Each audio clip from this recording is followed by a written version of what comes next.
فرماتے ہیں ہم نے اپنے محبوب کو جب سے مانا ہے تو پھر محبوب ہی کی طرف توجہ ہے، نہ کسی اور کی تہذیب، نہ کسی اور کا رنگ، نہ کسی اور کا انداز، بس انہیں جانا انہیں مانا، نہ رکھا غیر سے کام، للہ الحمد میں دنیا سے مسلمان گیا۔ حمد و صلات کے بعد عزیز دوستو، یہ اجتماع ہر سال ہی انعقاد پذیر ہوتا ہے، کبھی پیغام مصطفیٰ کانفرنس کے نام سے، کبھی تحفظ ناموس رسالت کانفرنس کے نام سے، کبھی کسی اور عنوان سے اسے منعقد کیا جاتا تھا۔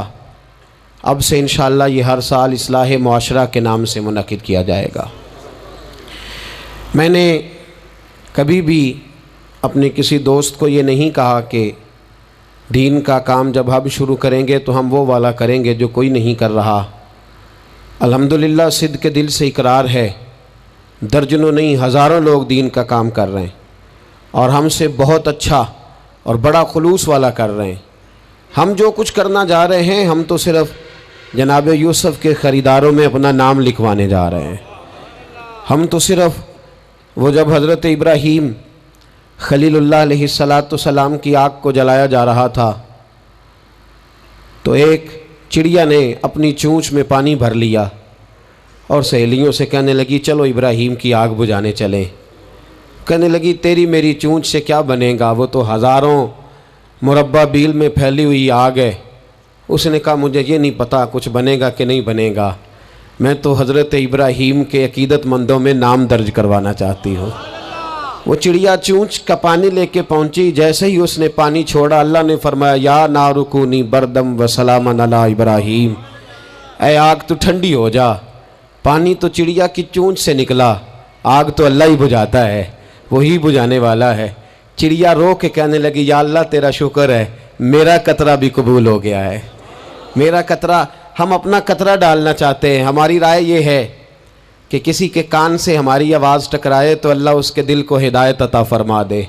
ہم اس جذبے کے ساتھ، اس شوق کے ساتھ، اس درد کے ساتھ میرے عزیز صبح سے لے کر کے یہاں تشریف فرما تھے۔ کئی دنوں سے بڑی جد و جہد تھی، بڑا کچھ تھا، اور دین کا اپنا ایک رنگ ہے۔ اس میں سب سے قیمتی جو اجر ہوتا ہے وہ تانے اور تنقید کا اجر ہوتا ہے۔ اور میں اپنے دوستوں کو اکثر کہتا ہوں جے کر محبوب دے ناں دا ملے مینا، انہوں چولی پا لئیے پنجے سٹیے نا، تے جے کر یار دے نام دی ملے سولی تے جھوٹا جھوٹ لئیے پچھانٹیے نا۔ اصلاح معاشرہ ہم کیا کریں گے؟ محبوب کریم صلی اللہ علیہ وسلم دستور دے چکے، منشور دے چکے، ارشادات فرما چکے، سارا کچھ میرے حبیب کریم صلی اللہ تعالی علیہ وسلم پہلے بیان کر چکے۔ ہم سنا کرتے تھے کہ لوگ سیاسی لوگوں کو اہمیت دیتے ہیں اور آج لوگ مذہب کی طرف توجہ نہیں کرتے۔ میں تو اس اجتماع کو دیکھ رہا ہوں تو یہی سوچ رہا ہوں کہ بڑے شوق سے سن رہا تھا زمانہ، ہم ہی سو گئے داستاں کہتے کہتے، ہم نے ہی توجہ نہیں کی، ہم نے ہی بس اقبال سچ کہہ گئے، ذرا نم ہو تو مٹی بڑی زرخیز ہے ساکی۔ میں سب سے زیادہ اس محفل میں اس شخص کا شکر گزار ہوں جو سب سے تکلیف کے ساتھ بیٹھا ہوا۔ عزیز دوستو، قرآن مجید میں میرا رب فرماتا ہے یا ایھا الذین آمنوا اتقوا اللہ، اے ایمان والو اللہ سے ڈر جاؤ، اے ایمان والو اللہ سے ڈر جاؤ، وقولوا قولا سدیدا، اور بات سیدھی سیدھی کیا کرو۔ تمہارا دین سیدھا ہے، جس محبوب کا تم کلمہ پڑھتے ہو اس محبوب کا ہر رنگ ہی سیدھا ہے۔ سیدھی سیدھی بات کرو۔ یصلح لکم اعمالکم، فرمایا میں تمہارے اعمال سنوار دوں گا۔ اگر تم تھوڑے سیدھے بنو گے تو اللہ فرماتا ہے میں تمہارے اعمال کو سنوار دوں گا۔ ویغفر لکم ذنوبکم، اور یہ نہ کہنا ہم تو پرانے پاپی ہیں، فرمایا تو ایک بار میرے محبوب کا سچا غلام بن کے دیکھ، میں تیری پچھلی ساری خطائیں معاف فرما دوں گا۔ اور وَمَن یُطِعِ اللَّهَ وَرَسُولَهُ، جو اللہ اور اس کے رسول کی اطاعت کرے گا، فَقَدْ فَازَ فَوْزًا عَظِیمًا، تو وہ سب سے بڑی کامیابی پا گیا، وہی اصل میں کامیاب ہے۔ میری ملت، میرے دوست، میرے بزرگ، میرے بھائی، بالخصوص نوجوان دوستو، میں کئی دفعہ اپنے دل سے پوچھ چکا ہوں، اور یہاں سیڑھیاں چڑھتے، گھر سے تیار ہوتے، یہاں تک آتے، میں نے کئی دفعہ اپنے آپ سے پوچھا ہے کہ ابھی بھی سوچ لے، مجمع کئی دفعہ لگتے ہیں، کئی دفعہ بکھرتے ہیں، دیکھ لینا دین راہبر ہونا چاہیے، اپنے مقاصد کے حصول کی سیڑھی نہیں ہونا چاہیے۔ میں بار بار اپنے دل کو وضو کرا رہا ہوں کہ میں وہی بات کروں جو میرا دل اس کا ساتھ دے۔ ایک درد ہے، ملت کا جوان بکھر گیا ہے۔ میرے محبوب کریم صلی اللہ تعالیٰ علیہ وسلم کے دین کے ساتھ جو آتا ہے مذاق کر کے گزر جاتا ہے۔ یہاں بڑے بڑے لیڈر، بڑے بڑے سیاستدان اور بڑے بڑے سرمایہ دار دین کو اپنے مقاصد کے لیے استعمال کرتے ہیں۔ مسجدیں آبادیوں کے اندر بھی ویران ہیں۔ میرے دوست، تہذیب میرے نبی کی سب سے اچھی، لیکن لباس غیروں کا سب سے زیادہ بکتا ہے۔ بیٹی عزت اس کو میرے رسول عطا فرمائیں، لیکن وہ حضرت فاطمہ کے طریقے پر چلنا پسند ہی نہیں کرتی۔ کوشش ایک یہ ہے کہ چلو میں آپ سے بات کروں، آپ مجھ سے بات کریں، تھوڑا تھوڑا سوچیں تو صحیح ہماری نجات کدھر ہے، ذرا دیکھیں تو صحیح ہم راہ راست سے بھٹک تو نہیں گئے۔ میرے دوست، سب سے پہلی بات اپنی ملت کے جوان سے جو کرنا چاہتا ہوں، اور سب سے پہلی بات اپنے ملت کے بزرگ سے جو کرنا چاہتا ہوں، میں گزارش کرنا چاہتا ہوں سرمایہ دار سے، اور میں گزارش کرنا چاہتا ہوں اس شخص سے جو اینک لگا کر کے سوچتا ہے۔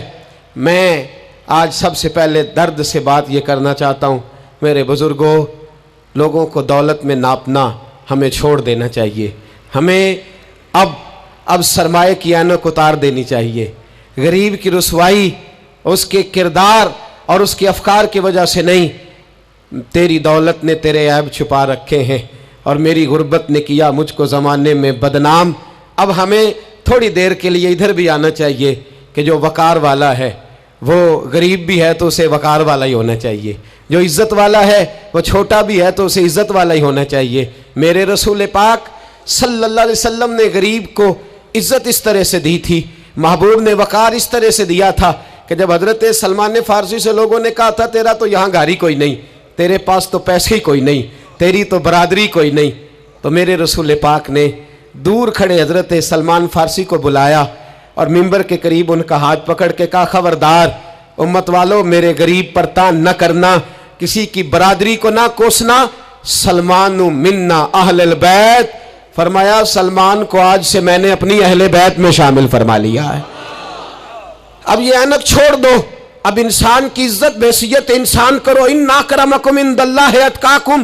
بلال حبشی آ رہے تھے، وہ قوم کے حبشی تھے، رنگ کالا تھا، لیکن فاروق اعظم اٹھ کے کھڑے ہوئے اور اپنی جگہ پہ امیر المومنین نے بلال حبشی کو بٹھایا اور بٹھا کر کے فرمانے لگے، بلال پہلے تو حبشی تھا، پہلے تو کالا تھا، جب سے محمد کا نوکر بنا ہے تو ہم سب کا سردار بن گیا ہے۔ اب تھوڑا سا اس طرف بھی توجہ کرو۔ آج غریب کی بیٹی بیٹھ گئی اس لیے کہ ہم نے کسی کو تقوی میں نہیں تولا، پرہیزگاری میں نہیں تولا۔ آج ہم نے جس کو بھی تولا ہے دولت کی آنکھ سے تولا ہے۔ پہلے تو عمرہ خیال کرے، دولت کی ناانصافی نے اور تمہاری دولت کی بندھی ہوئی پٹی نے آج غریب کے بچے کو ڈاکو بنایا ہے، شرابی اور عیبی بنایا ہے، اسے رشوت لینے پر مجبور کیا ہے۔ سب سے پہلی بات میری ان حضرات سے ہے، وہ ذرا اینک بدلے۔